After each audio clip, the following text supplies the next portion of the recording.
Before I tell you this, you should know one thing. I didn't believe in haunted places. Not ghosts, not demons, not any of that.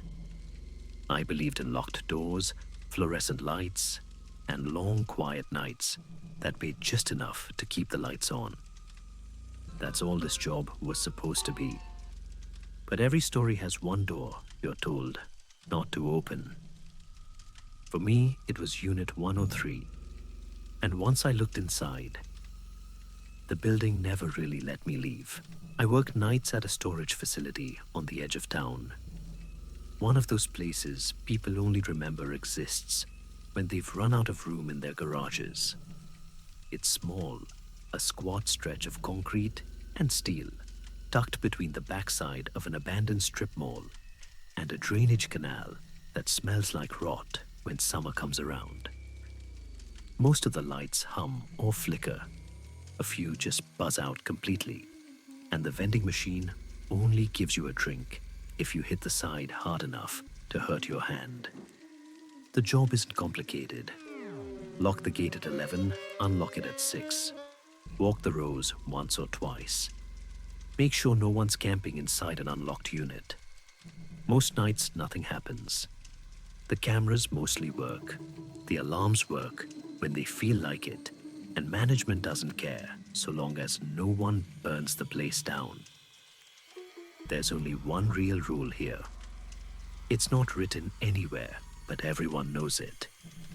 Don't mess with Unit 103. The padlock on it looks older than the rest, heavy, rusted, thick enough to stop a crowbar. In the system, it's flagged Do Not Access. No one rents it. No one opens it. Still, every month, without fail, there's a payment. Always cash, always exact. Sometimes the envelope appears in the drop box. Sometimes it doesn't. Doesn't matter. The ledger always says paid. Unit 103 has been on every set of records I've ever seen. Older than the company. Maybe older than the building itself. I got an email one night from corporate. One of those copy-pasted compliance notices. Visual confirmation required for all units by end of quarter. Attach photographic proof. So I asked the site manager during our next check-in, what about 103? He paused just long enough for me to notice. Then he said, flat and final. Skip it. Don't log it. Don't open it. Just trust me. That was it. End of conversation. Later I brought it up with one of the temps, some kid whose name I'd already forgotten. We were talking about weird units when I mentioned 103 half joking. He froze mid-bite. Don't even say the number out loud. He muttered, packed his sandwich, and left the room. Didn't speak to me again. That's when I started paying attention. The first thing I noticed was the padlock. I walked that hallway every night it's habit. One night, the lock looked scratched. Fresh grooves dug into the rust. Not the kind of wear that happens over time. It looked like something had been scraping from inside. No one had a key. Not even me. Curiosity started crawling under my skin after that. At first, I told myself I'd stop looking. Then I started checking the dust patterns in front of the door. Then the temperature of the metal. Then the smell. Old concrete rust and something else, wet stone, left too long in stagnant water. When nights got slow, I started digging through old records. The filing cabinets in the back office go back decades. Most of it's boring payment delays, auction notices, transfer receipts. But Unit 103 was in every file, even ones stamped under a company that doesn't exist anymore. I found a folder with handwritten contracts, renewed every few years. Different names every time, none of them real. Companies dissolved 50 years ago. Banks that folded in the 70s. The signatures weren't names at all. Some were loops and shapes, symbols. One signed in red ink, had bled through 3 pages beneath it. Still, every line showed paid in full. I started losing track of time after that. Sometimes I'd wake up standing halfway down the hall, staring straight at the dented metal door of 103. Didn't remember walking there. Didn't remember moving at all. Just found myself there, breathing slow, as the fluorescent light overhead buzzed in my ears. A week later, I saw something wedged beneath the door. Small brittle pieces, curled and dry, like shed skin, but fibrous, not organic. Too light to be bone, too stiff to be dust. I flushed them down the toilet, and then immediately regretted it. That same night, the scratching started. Soft at first, then sharper. Something moving slow and deliberate on the other side of the door. When I reported it, management said it was rats. When I called again, they stopped answering my messages entirely. So I stopped asking questions. Not because I didn't want answers, but because I wanted proof. The lights started dying next. Always the same row, always near 103. Maintenance replaced them twice, but they'd burn out again within days. Every time the light died, the air in that hallway felt thicker, colder, like it was breathing. I found an old maintenance log tucked inside the back of a repair manual. Most of it was routine until the last entry scrawled in shaky handwriting. It's not what's in there. It's what it thinks it's keeping out. That's when I realized something. The rule wasn't to protect us. It was to protect it. I told myself I needed to fix it, seal it properly, reinforce the lock. Whatever it was, if I didn't, it might get worse. That's what I believed anyway. So one night after I locked the main gate, I took a pair of bolt cutters and walked straight to Unit 103. The padlock looked heavier than ever, swollen with rust. It snapped cleanly on the second squeeze. No sound, no echo, just metal giving way like clay. I pulled the door open slow, expecting rot, maybe a nest of rats, but it wasn't like that. Inside was a single wooden chair facing the back wall. Dust laid thick over the concrete, undisturbed for decades. No smell, no movement, no sound, just that chair. I don't know what I expected: blood, a body a hole in reality, but not nothing. I felt stupid, relieved, almost disappointed. When I tried to close the door again, it didn't fit the frame. The metal had warped outward, bent like something inside had pushed. A half-inch gap gaped along the floor. Still, I forced it shut and hung the lock back on, pretending nothing had changed. But something had. A week later, other units started unlocking themselves. Not broken into, just open. Doors ajar by an inch, locks hanging loose. Inside, things were wrong. Appliances still warm, televisions flickering with static despite no power. Food left on tables, fresh untouched, like the owners had stepped out minutes ago. Time bent around them. When I stood too close, my watch ticked slower. My phone wouldn't keep signal.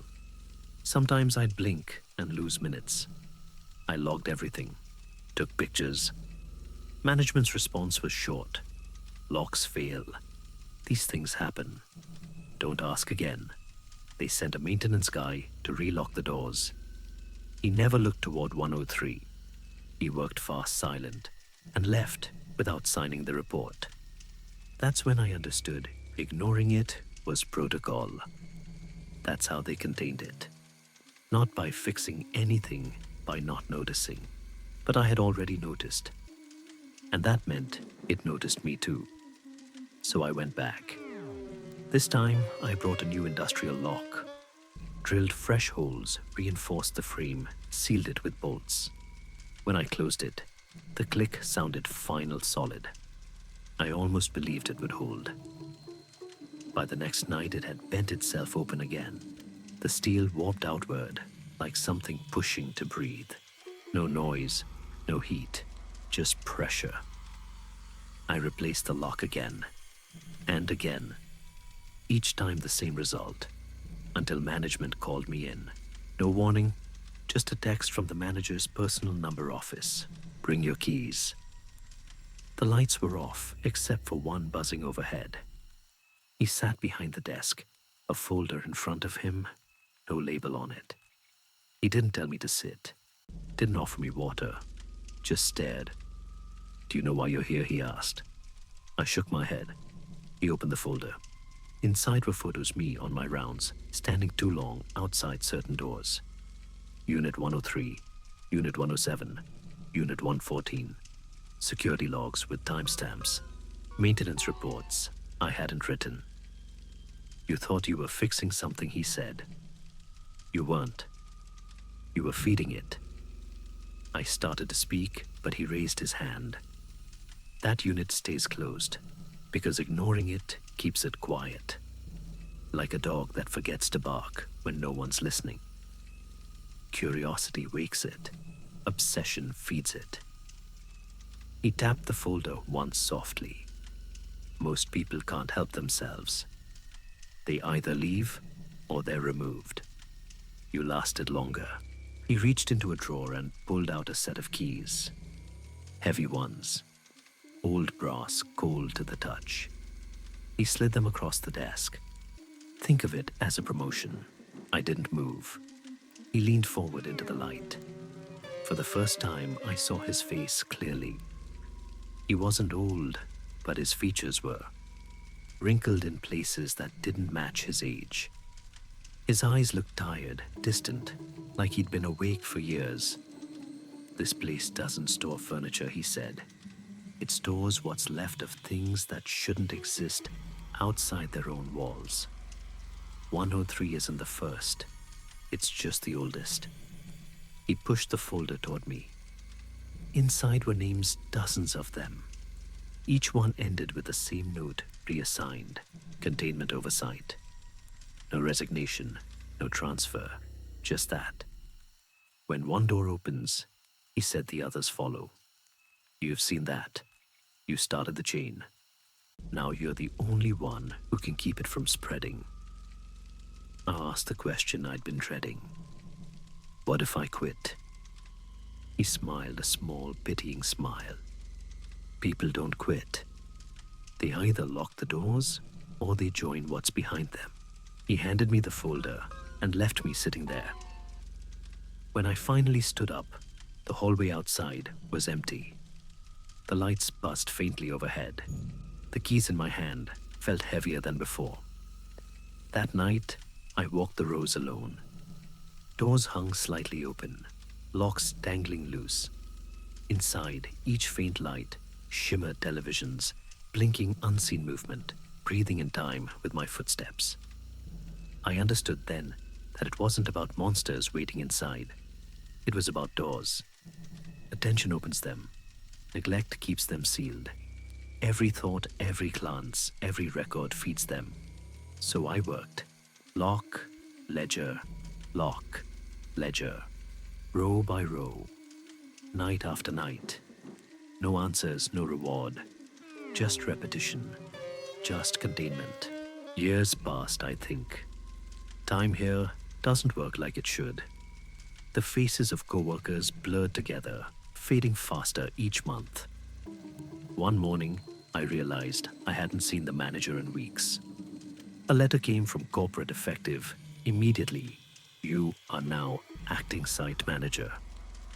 The job didn't change, but I did. My joints ache like old hinges. Sometimes my reflection lags behind when I move. Some nights, I sit at the desk, staring at the logbook, unable to tell if I've finished a shift or haven't started one yet. Then came the new hire. Young, quiet, observant. The kind of person who notices too much. I caught them one night, standing in front of a 103 fingertips, tracing the edge of the lock. That same look of curiosity I remember wearing years ago. When they clocked in, I handed them the round sheet. Don't bother with 103, I said. Just keep the doors locked. They nodded, said they understood. But I knew better. I had said the same thing once. And still I found myself with bolt cutters in hand, staring at a door that refused to stay shut. Now I wait. Wait to see if they'll open it. Wait to see if they'll take the keys. Wait to see if I'll finally leave, whatever leaving means. The air feels colder these nights. The lights flicker longer. And somewhere down the hallway, metal shifts softly. A lock clicking open on its own. I try not to look. I try not to think about it. Because I know now the more you notice, the more it notices you. And once you've seen it, you never really leave. They say the worst kind of haunting isn't a ghost. It's a place that remembers you. The storage rows are still there. Same buzzing lights, same smell of rust and wet concrete. Every so often, the locks shift on their own, just slightly, like something breathing behind them. I still walk those halls. I still write the same notes in the same old ledger. And I wait. Because one night, someone new will start this job, and I'll finally get to hand them the keys. They say the worst kind of haunting isn't a ghost. It's a place that remembers you. The storage rows are still there.